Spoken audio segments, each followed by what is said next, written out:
Hello everyone and welcome to the channel. I'm Emmanuel, I'm an airline pilot, and today we are going to fly the release version of the Boeing 747-8 in the Aircraft and Avionics Update 2 that's just been released.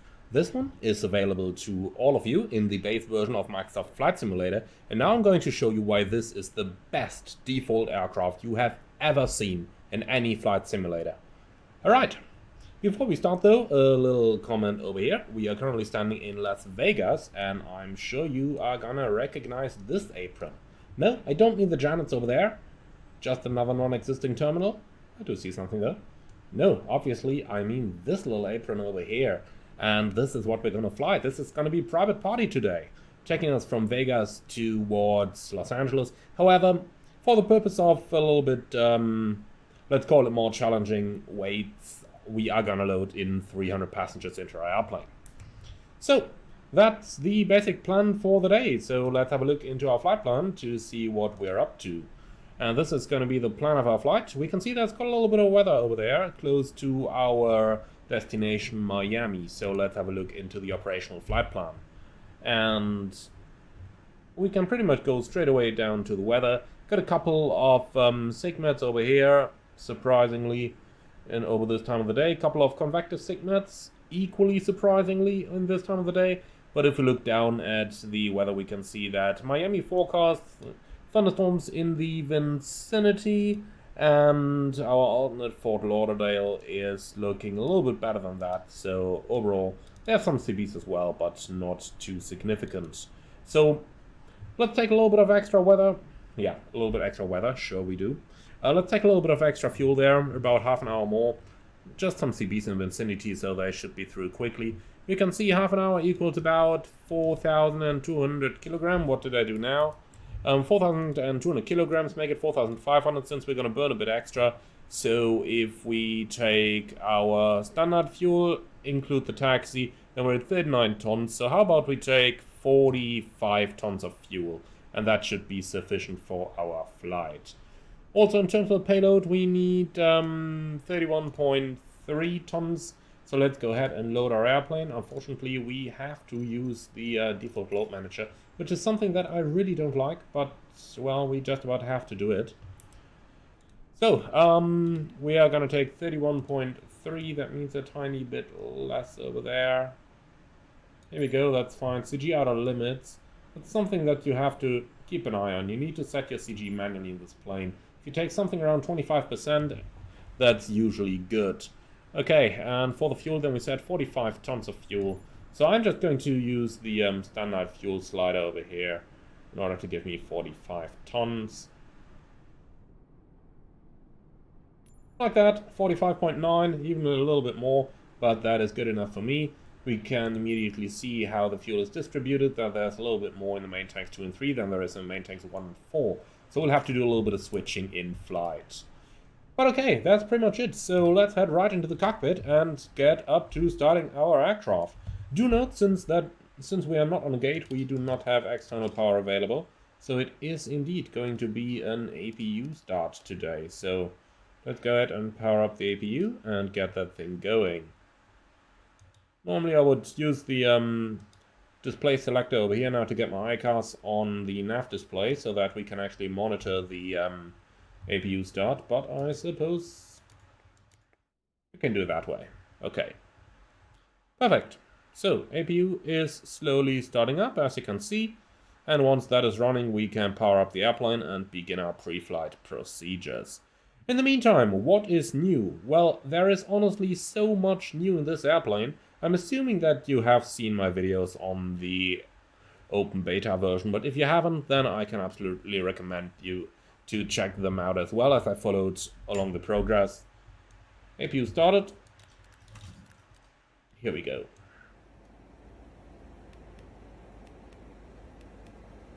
Okay, so if you followed my videos or not, in any case, there is so much new that you just about have to take the airplane from the very beginning and relearn it. And not just relearn the standard procedures, but also the way how to handle your systems. What do I mean with that? Well, you are without any doubt going to learn about that very, very soon in the scope of this video. So I suppose we have powered it up. We got the Stamper Power Auto, the APU generators on the IRSs are aligning, emergency lights armed, and a quick look into the fuel. 45.8 is what we need. I'm quickly going to go through the different system pages over here. Will you give me that on the left display, please? Thank you. So, we've got sufficient oil quantity for the flight. Status page is looking good. We've got sufficient oxygen for our flight and sufficient hydraulics for the flight. And the rest of it we are going to go over a little bit later. Do note how the center pumps are automatically turned on over here because we have the APU running. Okay. So with all of that said, how about we go into our FMC setup? Lots of new stuff in here as well. For example, if you go to the index pages, you can now find a settings page where you can, for example, accelerate the IRS alignment time or select if you want a heading up or track up navigation display. That's just a few things though. Okay, so let's get started with our setup. And we are sitting in a 747-8i, which is correct. The database is current and we've got the GENX engines installed. Perfect, then we can use the GPS position and we're flying from Las Vegas towards Miami. And for the flight number, I'm actually just going to take the registration over here. I'm not 100% sure what they'd fly those lovely little aircraft under. I really don't know. But supposedly they will have some sort of a call sign. In any case, we don't, so we are just going to take it like this. So, NITS 3 departure, taking it towards Ski. And then we'll fly direct India November Whiskey. Direct Charlie November X-Ray. Direct Alpha Bravo India. And that is certainly going to be the one on the west over here, and not the one on the easterly courses. Then Juliet 50 towards Lima Foxtrot Kilo. Like that, direct to Hotel Romeo Victor. Quebec 105. And then on to Yankee 290. And it automatically inserted Bravo Lima Victor November Sierra, which is correct. And then we go towards Gawks. And from there join the standard arrival routing. Okay then, arrival in Miami, we'll plan on 8 right, we'll see what it's actually going to be. I'll plan with runway 09 for now, because I kind of like landing on 09 the most. It's my preferred runway over at Miami. So, Frogs for arrival, and the Gawks transition obviously will take the LAC transition as well. Route, activate, execute, perfect. So, reserves, that is going to be a lot. So, we've got 2.2 plus 4.2. Alright, not all that hard, 6.4. So that is what you learn all that mathematics for in school, isn't it? 244.3 the zero fuel weight, and if you check that out, it's actually supposed to be quite a bit more. So the SimBrief weights are probably not entirely correct over here. But I'm happy we've got the payload we need, and if that means we're a little bit lighter than planned, then I'm certainly going to be happy about it. Overall, means that we are going to save fuel in the end. Okay, takeoff 2, we are pretty light, and then it's going to be a takeoff flap 10, the CG. I'll simply uplink, speeds 36, 42, 63. Transition altitude 18,000, that's automatically up, and for the descent forecasts, that is in as well. And finally, for our departure, I'm going to select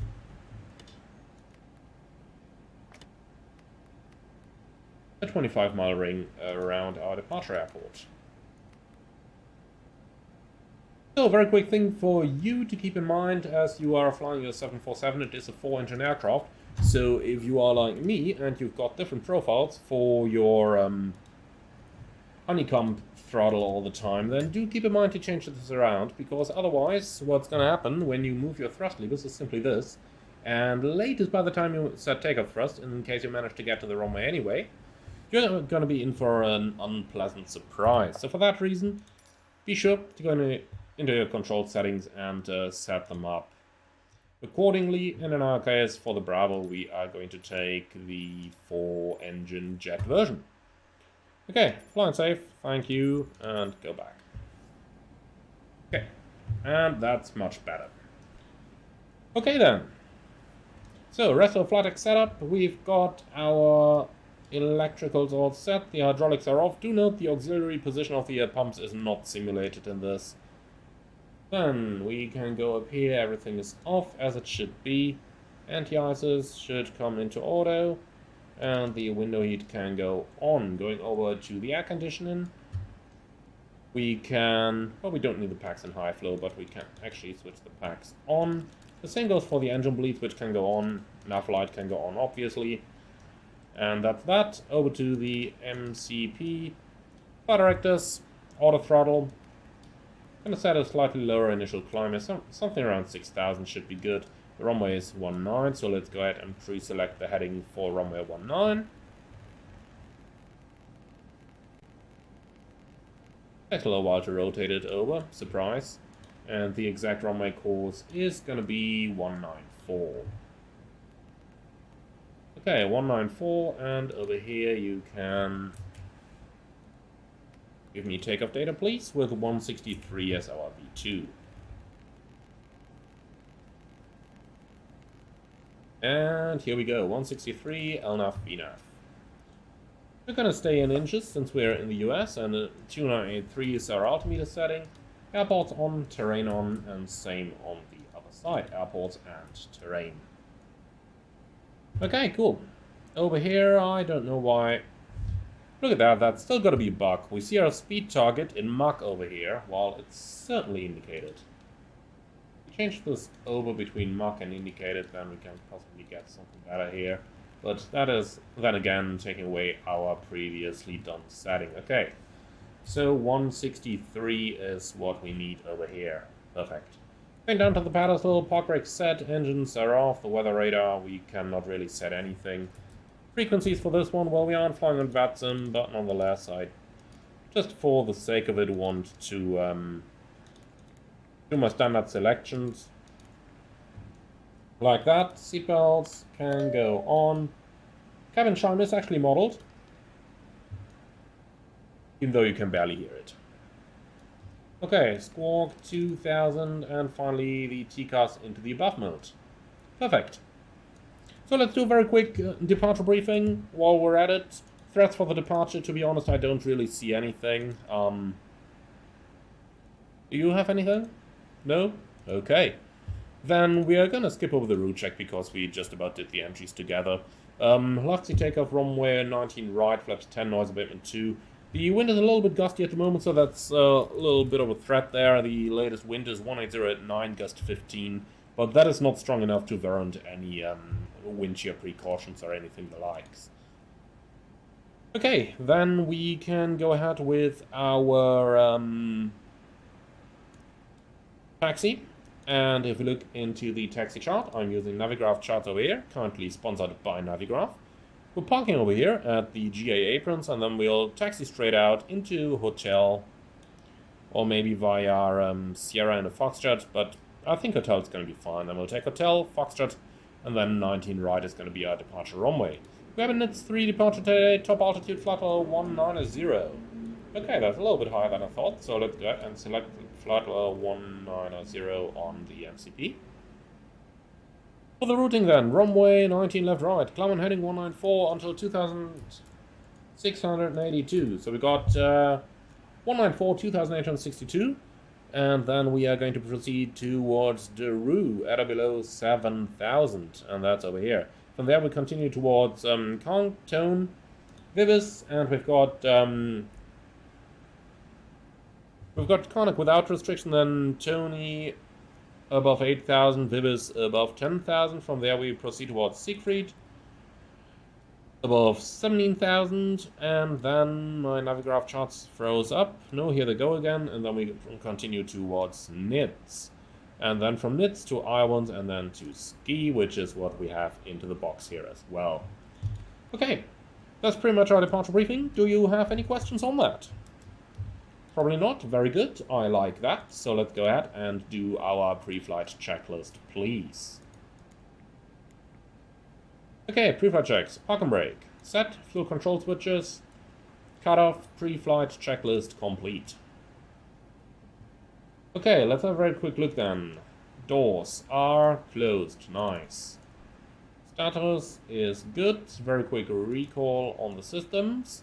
We've got hydraulic pressure that's anticipated, engine shutdown as well, and fuel override 2 and 3 off as well. So that's quite fine.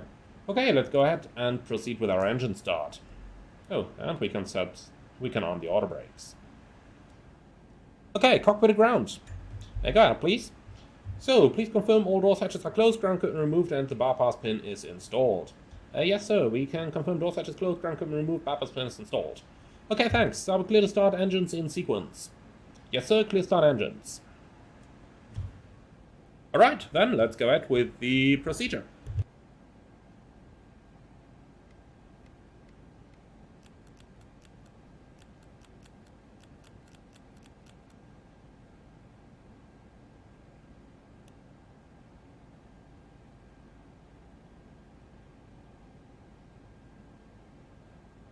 So, stab trim supposed to be 6.8 units, like so.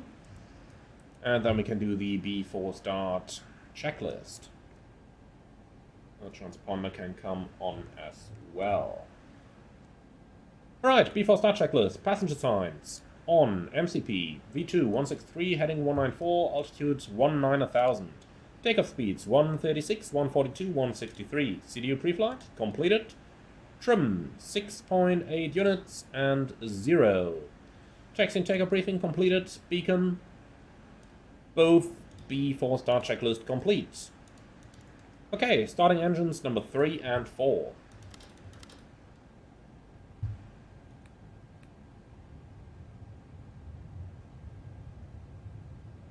If you're wondering where the timer is, it's right up here on the navigation display.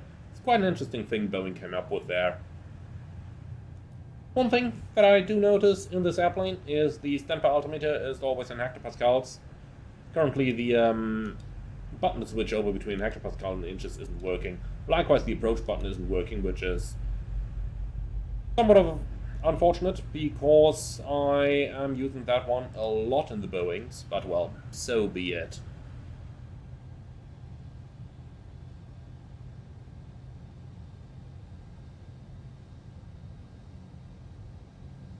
Okay, that looks like a good start on the engines 3 and 4. Can we start engines number 1 and 2? Yes, sir, cleared 1 and 2. Starting engine 1 and 2.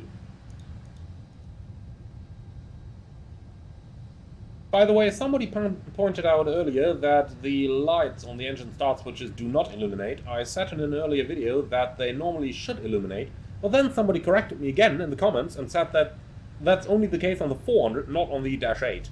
And indeed that seems to be right. On the Dash 8 they're not supposed to illuminate. So I just gotta correct my earlier video there. Somebody else, by the way, said in a comment that I would absolutely not listen to any critique. I surely hope I proved you wrong with this one.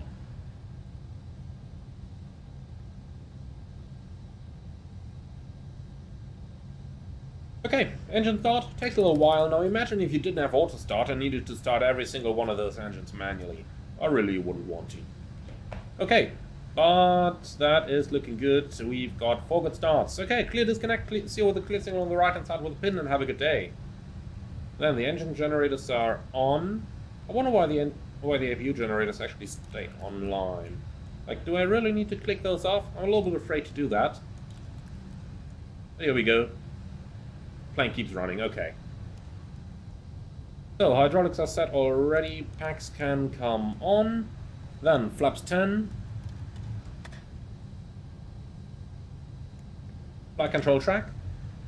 Full up, full down, neutral, full left, full right, neutral, and the rudder.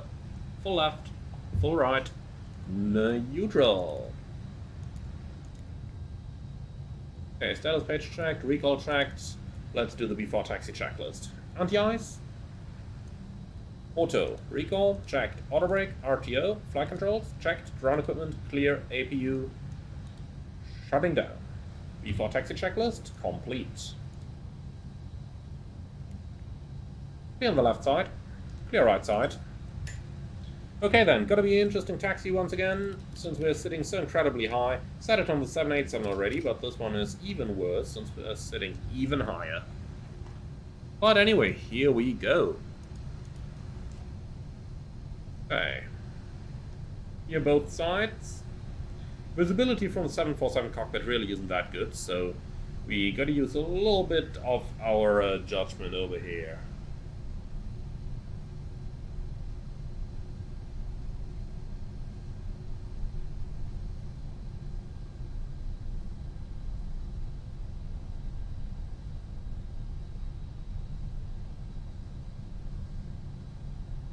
Actually quite hard to see something here, but we're getting onto it.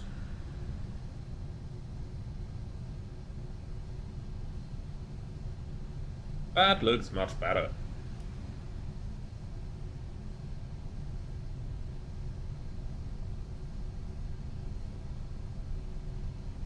Okay, let's see how our wings are doing. Not clipping anything. And they just about reach out to the street. I don't think they really go over it. And that is going to become important with those parked aircraft over there. In the meantime, nobody has seen anything on our left-hand side over here. You haven't seen any of those. You absolutely haven't. And then we can go back into the cockpit and run our takeoff briefing. So it's going to be a left-sea takeoff, runway 19 right, flaps 10, noise abatement procedure 2, and the takeoff speeds are going to be 136.42 and 163. So taking us straight out, left turns, climb initially 19,000, however we've got a VNAV restriction at 7,000 that we got to abide, and that's mostly it. In case of any emergencies, we are going to follow the SID initially, but then we'll keep it in the region of the city, or with visual contact in order not to go into any of those mountains. So let's see on the left there, but that is absolutely clear. And that other 737 BBJ over there is clear as well. Got a lot of those taxi markings over here, just to be sure that no schmuck makes it onto the taxiway.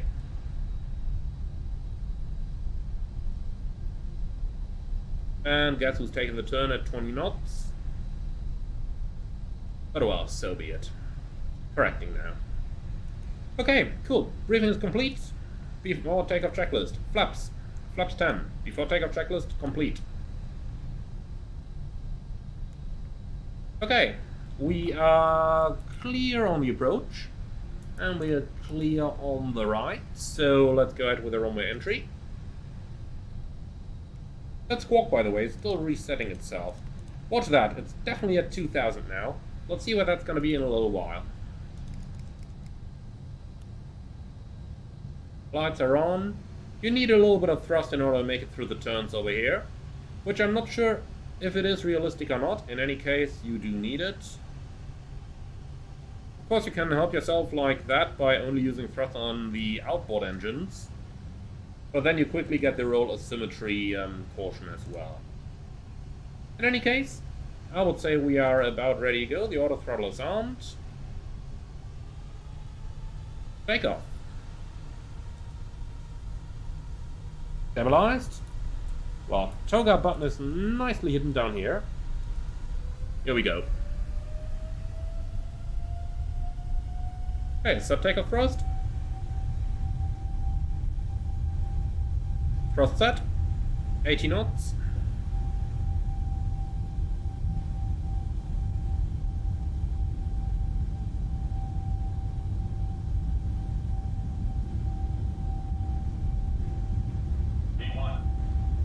Rotate.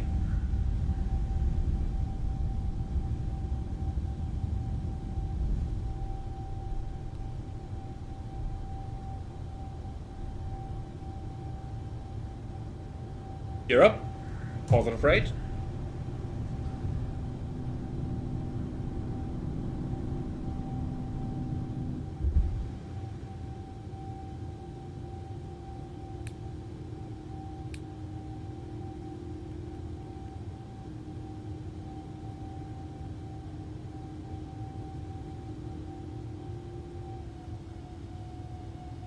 Okay, climb thrust is set. Let's pitch down a little bit.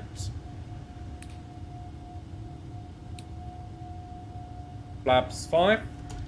Speed check, flap 5. Flap 1. Speed check, flap 1.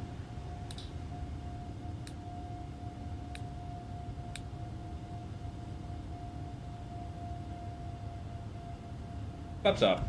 Speed check, flaps up.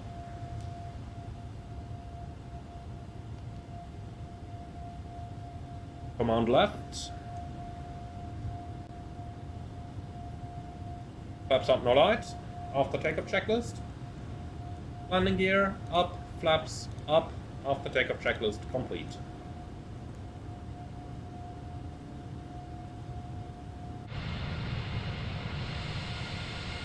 Beautiful, isn't it?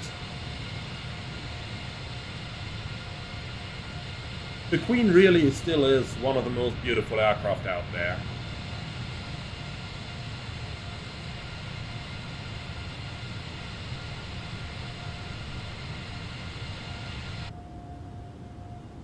And provided that you are roughly empty, for 747 standards at least, it also got a huge climb performance, as we can see over here. 4,000 feet a minute, absolutely lovely.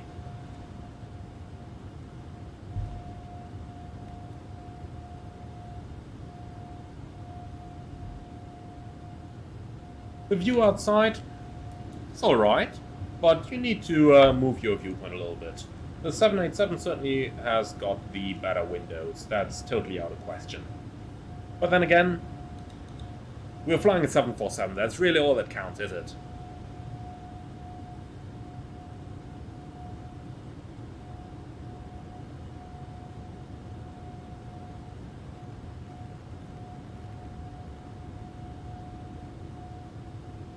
Okay, passing 10,000, accelerating. We're meeting all the altitude constraints without any issues.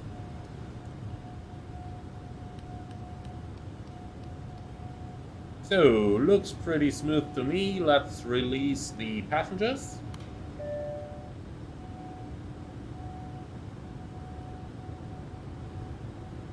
Okay, and from here on, it's not gonna take long until we're in Miami. Optimum flight level 390, planned a flight level 390, so you can take 3 guesses to which flight level we're gonna climb. Yeah, you guessed it, 410. No, just kidding. Let's bring it up to flight level 390 as planned. And from here on, I'd say I see you a little bit further into the flight if there is anything interesting to report.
We are slowly nearing our destination Miami, and it's time for a quick check of the weather and our arrival routing.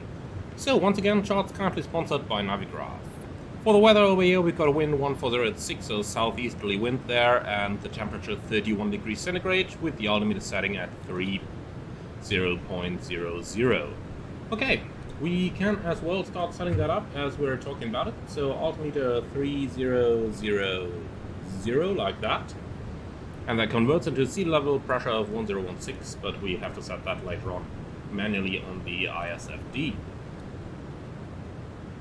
So standard stuff for the setup, I'm sure you are well familiar with that by now, so I will just go over it real quick over here. There's our wind data block, down there it is. Okay, so next page, forecast.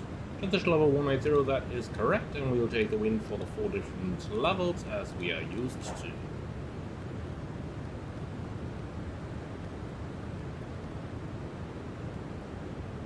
Okay, so 250 at 23.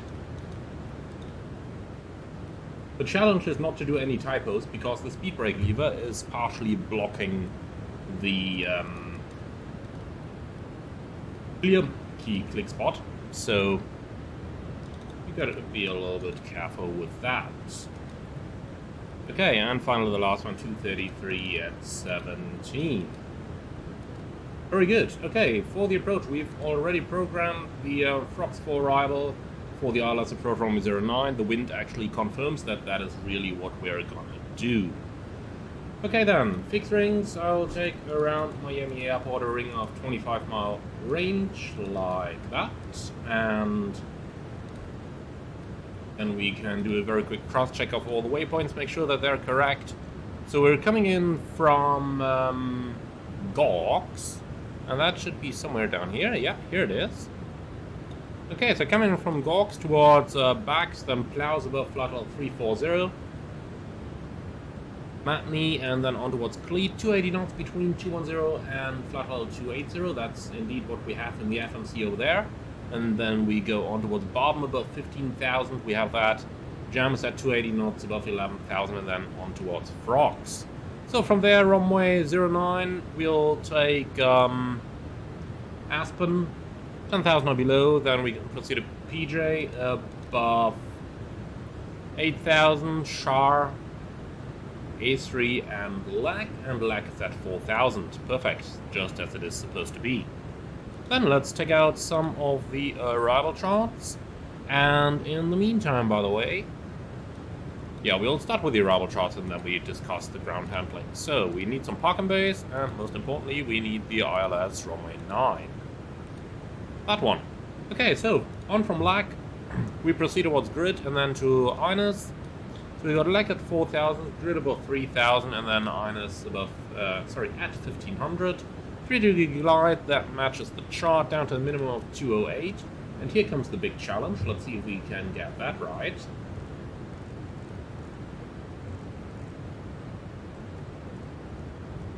Here we go, 208. Okay, that was a lot easier than with the 787. So, ILS frequencies, let's cross-check those. We've got 110.9092, and it's got 090 in there, but that shall be fine for me. VOR-wise, we can take Victoria Key, Victor Kilo Zulu, as that is what we'll need for the missed approach. So, Victor Kilo Zulu and Victor Kilo Zulu. Okay. Pretty much like that. Perfect. If we have to missed approach, climbing to 800, and here we've got 800, and then climbing right under 3,000, direct Victor Kilo Zulu and hold, climb and hold at 3,000. Okay, so we've got 800, and then we've got the Virginia Key VOR and 3,000 over there. Okay, the runway itself is quite long. We've got almost 4,000 meters over there. We can vacate somewhere coming close to the end, so for that, an auto brake setting of 1 is certainly going to be enough. And in terms of fuel, 16.4 is the arrival fuel, 19 on board right now. That's 2.6 tons that we are going to burn. And that minus 2.6 is 260.7. So 260.7, flaps 30 landing, auto brakes level 1, vacate via uniform, and then we're going to go up somewhere up north over here, if I'm not mistaken. I'm parking somewhere in the remote parkings over there.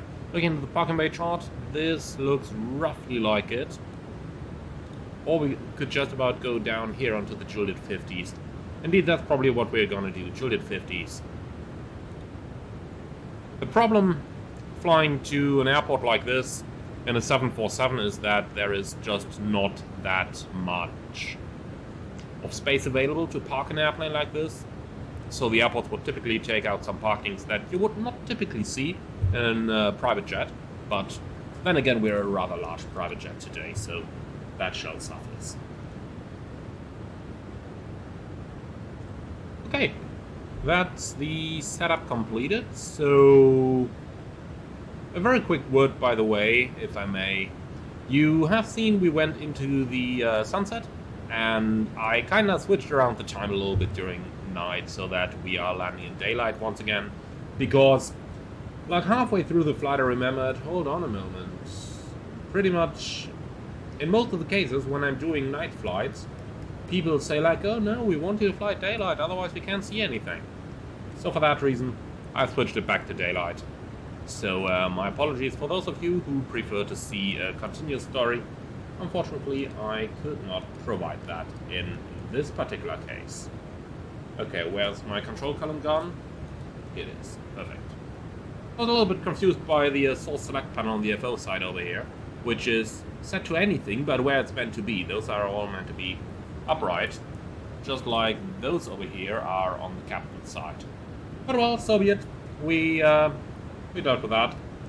FMC message, reset MCP alt. Okay, let's go ahead and do that. It's a 747, it's a smart airplane. I'll set it down all the way to 10,000 and then we do the rest of the stuff as we're getting down.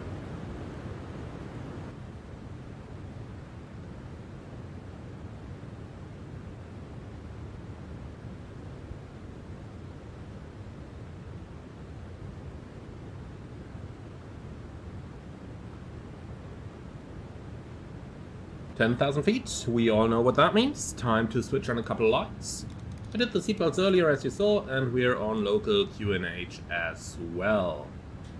Okay, FMC message, drag required VNAV. I do disagree with that. It's just 2 knots. That we are too fast, and nobody minds about those 2 knots. Indeed, I tend to doubt if the speed indicator is actually accurate enough to show those correctly. Even though it is already corrected for the calibrated airspeed, but then again, aircraft aren't perfect machines, and, you know, 1 or 2 knots difference isn't going to make too much of a difference anyway, because the reference stall speed is determined for a perfect airplane, and who flies a perfect airplane? That's why we are putting all those safety margins on top anyway. Okay then. We are about 30 miles out from Miami, and we can start reading the descent and approach checklists. Actually, you should have read the descent checklist further up, but forgot that. Okay then, so recall is done. Is it? Yeah, it is.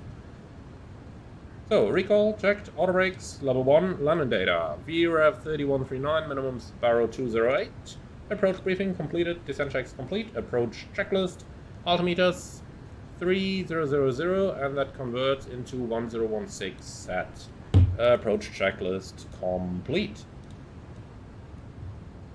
And we can already click the normal button to bring it onto the landing checklist. Normally that would happen automatically when you close the checklist screen and then you open it again.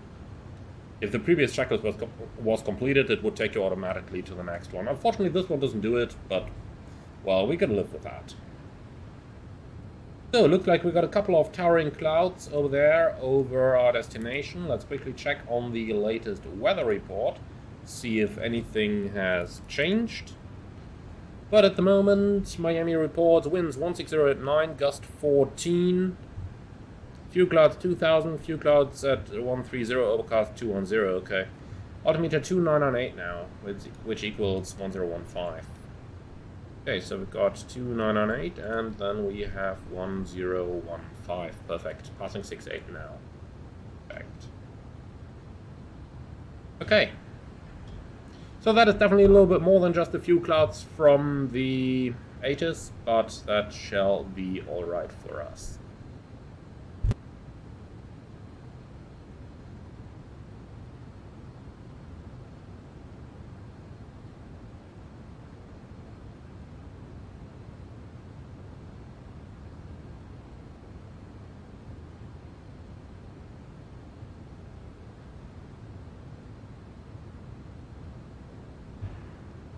Okay, shortly going to join the centerline. Don't receive a localizer yet. However, we do receive the DME. That is kind of strange. Normally, we should receive the DME before we actually receive a localizer indication. But I suppose that's just, well, okay, Microsoft Flight Simulator, I suppose. Anyway, it should be roughly 20 miles out. Speed is looking good. Altitude is looking good. And there we go, there we've got a localizer indication, and look at that, 21 miles. Good guesstimate, I'd say. Okay then. Localizer on, localizer capture, Once we're 2.5 miles per hour lag, we can select our MCP down further. And then we can slowly start our deceleration as well. Okay, passing through that little cloud field right here, and once we are past that, we should probably start seeing the actual Miami weather, and indeed we do. So 2 miles to run, 3,000 feet set. FMC message, drag required. Oh yeah, it starts reducing the final speed. It's still strange that it's taking the target speed all the way down to VRF +5, because it should really stop at the up speed, or at the next flap reference speed, but shall be fine for us. We'll start by extending the flaps as we go along, and then we can still set our speed manually once we have the target approach flaps. Okay, flaps 1, speed checked. Or we just do this. Hit an event, here we go. Okay, approach mode, glass club capture, 3,000 feet set, flap 5.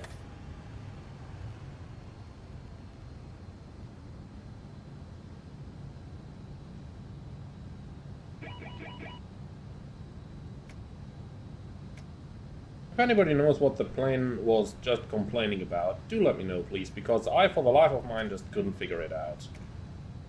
Speed brake here is a little bit hard to bring into the correct arm position. I am a bit afraid that it is a tiny bit extended. Yeah, now it is extended. Certainly don't want that. So, is that armed? Yeah, that's armed. Perfect. That's what we wanted. Okay, 180 knots. Looks good. We are 12 miles out. 3,000 feet is set. Speed brakes armed for the landing. We don't need any anti-ice. The cabin is ready. So I would say we are well prepared for the arrival. As always in the US, you call the tower, you get the landing clearance, so taxi light's gonna come on.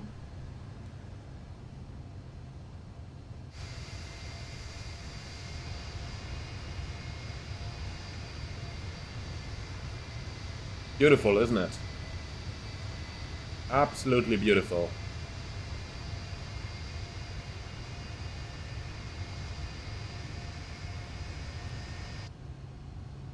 Runway inside.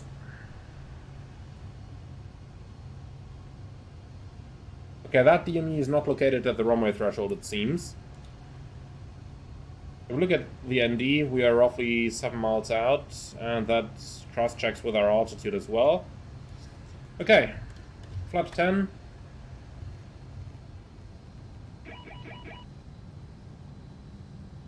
Gear down, flaps 20.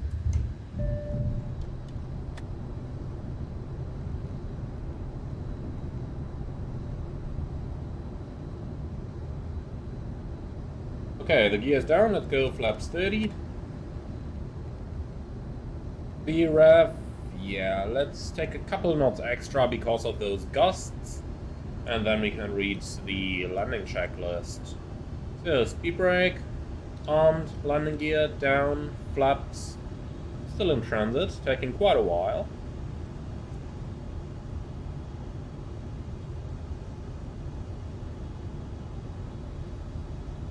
Okay, flaps 30, landing checklist complete. So, something interesting over here as we are approaching. If you look at that terrain display, it seems to show us all the river. Or at least it did show us all the river, now it's got rid of them. But normally your terrain display wouldn't show you rivers and stuff like that. Because, well, what's the use in it? So, that's something that they might want to cross-check there. Good thing though that ultimately it took that stuff away. 1000 is checked. Good though that ultimately it took that display away again because, well, we're approaching the airport, so there's no need to show us terrain that's level with the airport. Okay. Autopilot off. Let's give it a go. Wind is already coming from the direction of the landing, but it is going to pick up a little bit of gusts there. Let's make sure to keep on the glide slope. 1,000 feet a minute, but not more. 500. Getting back nicely. We're on the poppy again. 400. Okay, that's descending too fast now. 300.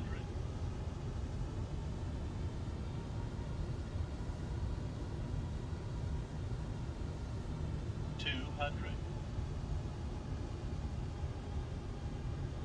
Minimum. Continue. 100.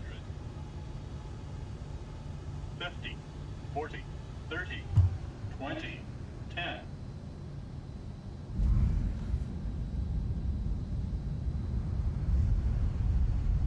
Okay, reverse normal.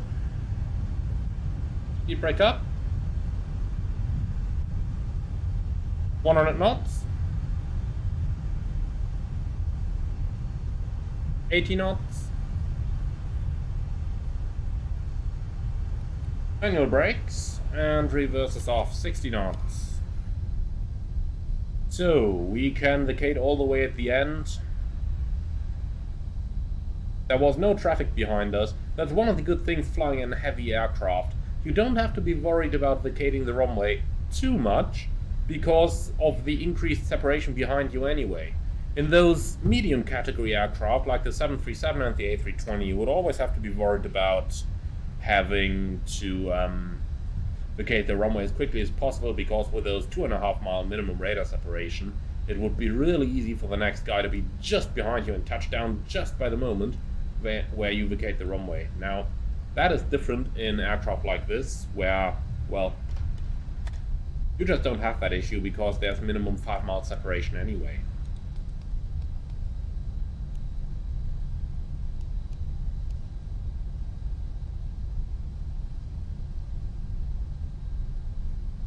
Okay, let's roll to the end. By the way, look at that transponder. I don't know what happened there, but the squawk just reset itself once again.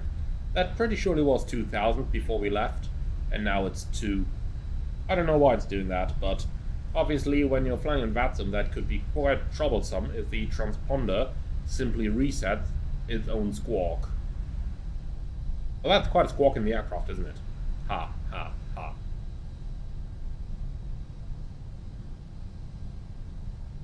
Okay, down to 10 knots, let's start vacating.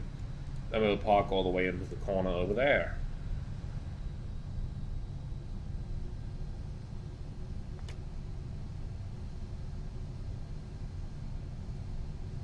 Okay, as we taxi in, what do I think of the brand new 747? Well, first of all and honestly, it is a really good aircraft. Now, obviously, it's not going to be PMDG level. Nobody aimed it to be PMDG level, and indeed PMDG is going to make their own 747-8, which I am pretty sure is going to be even more complete and ultimately a lot more study level than this. Surprise if you are paying PMDG prices for PMDG aircraft. However, I tend to say that this is a very good aircraft for the vast majority of flight simmers, and even if you're like the most hardcore simulator, you should give this a try, because most of the SOP, I'm not saying everything, but most of the SOP is actually working quite well. Obviously there can always be improvements, and I'm sure that there will be a few more updates post-release, but when we are just about talking about what we have in this airplane, and talking about what this is, because ultimately you need to keep in mind this is a default aircraft.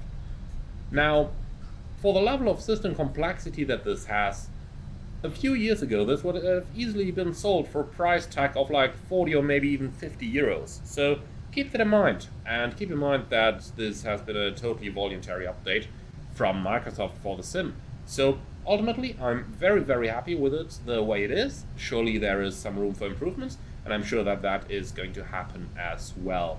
Now, the most important thing, however, to keep in mind, as the working title guys who programmed this said themselves, they didn't program it to be perfect from the start on, but they programmed it to be a very good foundation for the community to build their mods upon, and those mods, thinking of the Heavy Division and the Salty here for the 787 and the 747 respectively, those are ultimately what are going to make these airplanes great. Don't get me wrong there, they are great already, but I'm sure the community is going to build upon some very, very nice stuff with these. Right then, let's get our airplane parked, and that is going to be it for this video. I would like to say thank you very much for watching. Hope you enjoyed it, and if you did, then do let me know in the comments below. Do let me know what you think is going to be the next AAU aircraft, because that's going to be the really big question. In the meantime, if you liked this video, do let me know in the comments below, and do let me know what you think of it. Parking brake set. APU online. 4 engines cut off. And running down.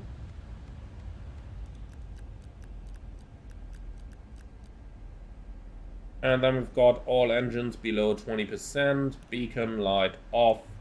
Transponder going off, and 2000 once more. I really don't know what it is with that transponder. Okay, so transponder is set. Let's go ahead and read the parking checklist. Hydraulic panel. Set. Fuel pumps off. Flaps. Up. Parking brake set. Fuel control switches. Cut off. Shutdown checklist complete. So, as always, like, comment, and subscribe, as it does really help out the channel.